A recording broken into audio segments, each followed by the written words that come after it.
dans les années 80, en France, on était réduit à très peu de brasseries. Et donc, il y avait un monopole de brasseries industrielles et puis quelques petites brasseries artisanales qui essayaient de tirer la tête de l'eau, mais qui vendaient plutôt en local. Et puis, il y a eu, dans les années 85-86, un renouveau de la bière où les brasseries artisanales ont commencé à renaître dans des villes, dans des villages. Et puis, on s'est rendu compte que les produits qui en sortaient étaient des produits plutôt agréables à consommer, qu'on était fiers aussi de consommer local. Il y a cette fierté aussi qui est assez importante.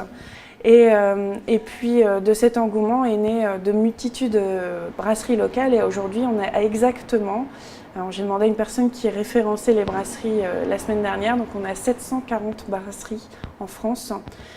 Donc de ces 740 brasseries, vous imaginez la multitude de nouveaux produits qui ont pu arriver sur le marché. Donc 98% en hectolitres restent aux brasseries industrielles.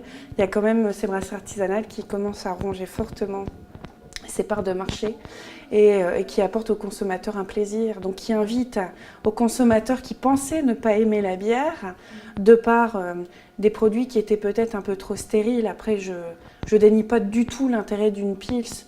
Je vais, boire une Stella lorsqu'il fait super chaud dans un concert de musique. Je me fais énormément plaisir. Sauf que à l'apéritif, au repas ou en dégustation entre amis, c'est pas vers ce style de produit que je vais me tourner. Et je vais plutôt me tourner vers des produits beaucoup plus complexes.